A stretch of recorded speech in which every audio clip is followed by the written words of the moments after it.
Assalomu alaykum aziz tinglovchilar.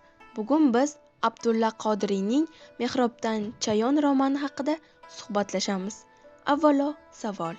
Nega asar shunday nomlangan? Juda qiziq savol. Mehrob masjidning eng muqaddas joyi, chayon esa zaharli hasharot.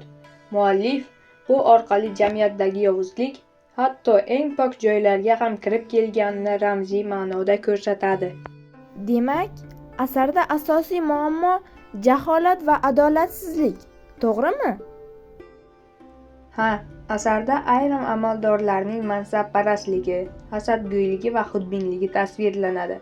Ular o'z manfaatlarini xalq manfaatlaridan ustun qo'yadi. Shu o'rinda Solih Maxdum obro'si juda muhim. U halol, vijdonli va ilmli inson. Ammo u yashayotgan muhit uni qiynaydi. To'g'ri, Solih Maxdum adolat tarafdori bo'lsa-da, atrofdagi nopok odamlar unga to'sqinlik qiladi. Bu orqali yozuvchi shuni ko'rsatdiki, jamiyatda bitta halol odamning o'zi yetarli emas.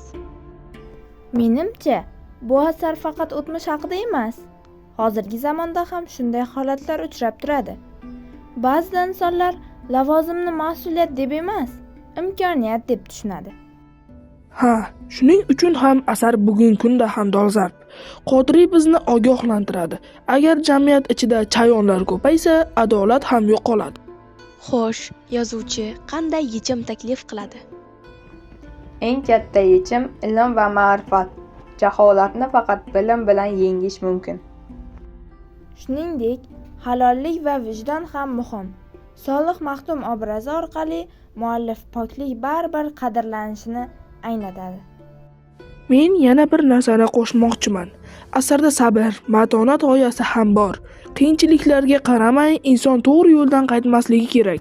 Demak, asarning asosiy g'oyasi adolatni saqlash, jamiyatni poklash va ilm-ma'rifatni yoyish demakdir.